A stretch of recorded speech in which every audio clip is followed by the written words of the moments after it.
Here with Concordia head men's soccer coach Jason Weides to preview the upcoming 2017 season. First, if we take a quick look back at last year first, just how exciting has that been for the program, kind of to end the season 2 years in a row with making those kind of deep runs in the postseason? It's good for just a good stepping stone for us, really. I think that we see some firsts within the program, getting to the final for the first time, getting to nationals for the first time, and then being able to get back to the final 2 years in a row. I just think it continues to set the bar a little higher, and now, though that road isn't easy to get back there at all, it's going to be really challenging.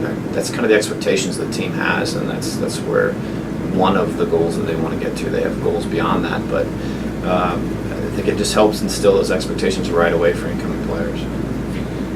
What do you notice about the perception of the program and just what the last 2 years have done when you go into recruiting and just around the league too? Yeah, I think that before we were a competitive team, but we were the underdog in many games, and now I think that we're probably not going under the radar for most teams. We're certainly going to get the best of every team now, and I think they see us as a serious competitor. Whether they think they're better or not, they see us as a serious competitor. And so I think from around the GPAC, the teams we play, they know they're in for a tough game, and they know that they need to play the best if they're going to try and get a result. And they know we're capable of doing a lot of good things as a team. And then in recruiting, I think it's helped open the doors for us. Maybe we've been able to reach some kids that previously were either unaware of our program, sometimes even here in Nebraska. They're maybe more familiar with other programs here in Nebraska, so I think it's helped our brand identity. And when they talk about quality soccer here in Nebraska, Concordia is one of the programs that comes to mind for coaches and players here in the region, and even outside of our region. I just think it's helped open the doors to some really quality players. You stay along those lines and look at some of the games that you have won in postseason, going on the road against some really good teams the last couple of years. You managed to beat Midland a couple times at their place, and Hastings, of course, in the championship in 2015. What does that say about how far the program has advanced? I think it speaks volumes. Before, I think that the teams, several years ago, maybe even before my time, they needed everything to be perfect in order for them to succeed. Or, if something was stacked against them, it seemed unfair, or it seemed like, well, that's the reason why we didn't get there. And now I think these teams in the last couple of years have shown that it doesn't matter what the situation is. Yeah, sure, we prefer to play a game at home or a playoff game at home, but whether we're at home with our fans under our lights or we're 200 miles from home, it doesn't matter. The game's still the game, and whether we're on grass, we're on turf, whether it's raining, whether it's sunny, these things, especially that we don't have control over, just don't matter. And I think that the team doesn't see those as excuses. Sometimes they see them as challenges, but they're willing to, I guess, take those challenges head on. You get Marcelo Hernandez back for another season, hopefully a healthy season for him, but what would that mean for him to have a full healthy year for you this year? Well, I don't really know because we haven't seen that. Last year he came in, he was definitely impactful, but he was healthy the first couple weeks maybe, and then was kind of battling things all throughout the season, and I was somewhere between 70 and 90%, I think, of the rest of the season. And he voiced those frustrations of just felt like it wasn't one of his best years, where he wasn't enjoying the game as much simply because his body was keeping him from that. So I think he's capable of a lot, but we haven't seen him in full health for a full season. So I'm expecting him to be a dynamic player who's going to help us create a lot of goal-scoring situations, and he's certainly a threat to other teams. So we're excited to see him. in some ways, maybe this is a little bit reminiscent of going into 2015 when you had so many people back, kind of like this year. How do you compare that? And maybe is it fair to say this is one of the more deeper and talented rosters that you've seen going into a season that you've had? I would think so. I think it's probably top to bottom one of the more talented and deepest teams we've had.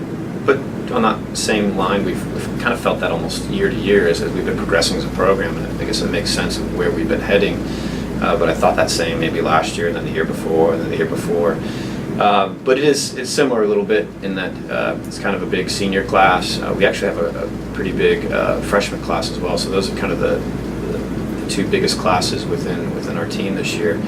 So I think it'll be a really good mix of it, where a couple years ago we had a really big senior class, but I don't think the freshman class was that big that year, if I recall. But this year the freshmen, I think, are going to have a nice impact as well. So it'll be a nice balance of youth and experience. Your captains this year are Michael Leyenbauer and Louis Rathbone. Just what does that role mean, and what are your expectations of those guys as leaders? Really, I think our expectations are for them to be themselves and try and lead in their own way, because they're both different in how they lead and different personalities. And we don't want them to be somebody that they're not. We just want them to be themselves. And if they do that, I think that they can be great leaders for the team. And I think they also will hopefully inspire building other leaders up, because we do have other leaders within the team. It's the nice thing is we don't have to just look to those two and say, well, it's on you guys, and let's see what you can do. There's other leaders that have been cultivating within the team, and hopefully they'll help, influence that as well. What can you say about that senior class as a group that you have? Some of them are transfers that came in last year and made a big impact too. But just how much do you appreciate what they have and what you hope to have them accomplish this year? Yeah, it's a great class, and like you said, some of those guys have maybe only been here a year, and this will be their second year. Maybe one or two of them were transfers in that came their sophomore year. So our only negative thing about that is that we didn't get them for 4 years. We would have loved to, because some of these guys are great guys and great personalities to have on the team, great players, obviously. The only sad thing is that we didn't get them for a full 4 years. But we've enjoyed the time we've had, and we really, I think, as you look at this season, we just don't want it to end.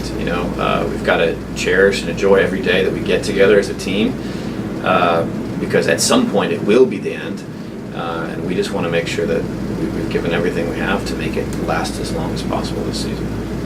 And this year's a lot different situation as far as you don't return your goalkeeper from last year, but you have a lot coming back as far as defenders.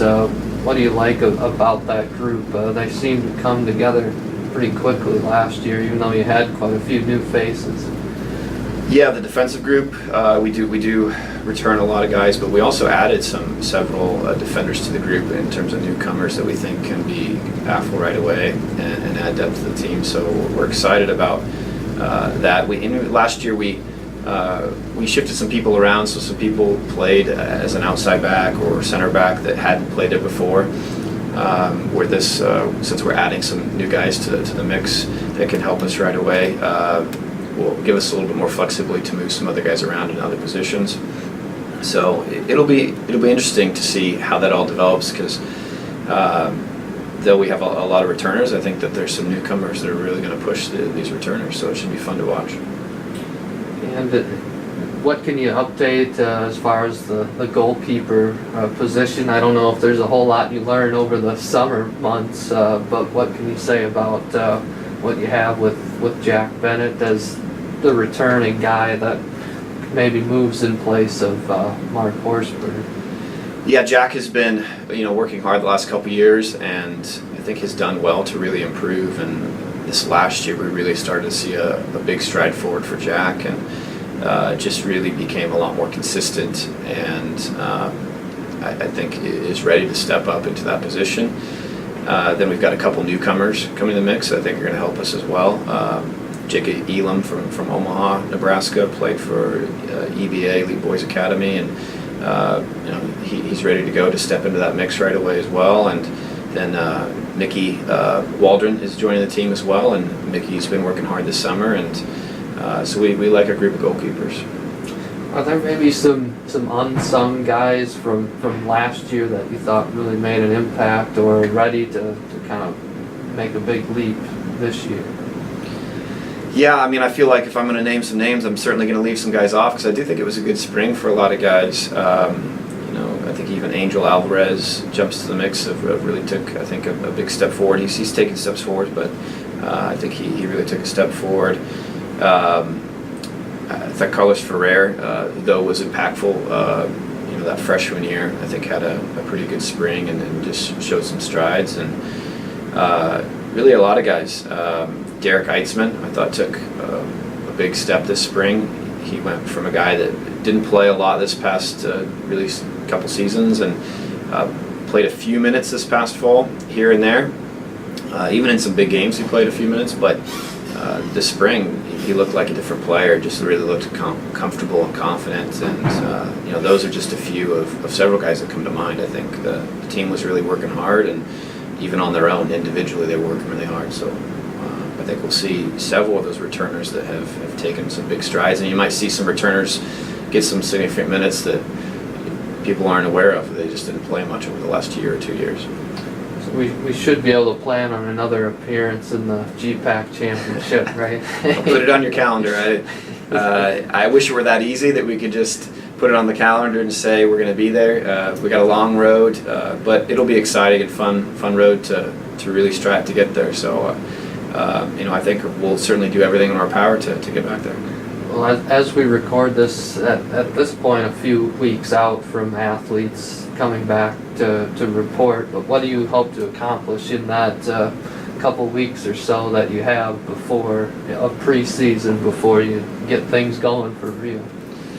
Well, the first is just to get them in and start to get to know the guys, especially the newcomers. So we know them a little bit, but to really get to know them and for them to get a chance to get to know the team. So part of that's just a lot of team building, and some of that may be team building activities, but part of that's just being around each other for 24 hours a day while those first couple weeks while there's no school going on. It's really a great time for them to get to know each other and bond, and for us to come together as a team and kind of set common goals. But it's also just figuring out, we have maybe an idea of, okay, this guy could be in this position or do this for us, or we see this person in this area, but it's a blank slate, so someone comes in and surprises us, things they've done this summer, or we have an idea about an incoming player, but they come and they show us different things, because we do have a somewhat small sample size of seeing the incoming players. And now we'll get a chance to see them every day, 2 times a day sometimes, in front of us for a couple weeks. And it really shows us a lot. And it may, again, we may see someone as a left back and we get into a week of training and see, this guy's got to play center mid for us, or whatever the case is. So I'm just excited to see that. Also, we've done well in terms of fitness the last couple of years. Our guys working hard over the summer so that we come in ready to go. That's another thing. We get a chance to see, okay, how serious were our returners this summer? How prepared are our incoming class to take on the rigors of the season, and are we ready to hit the ground running?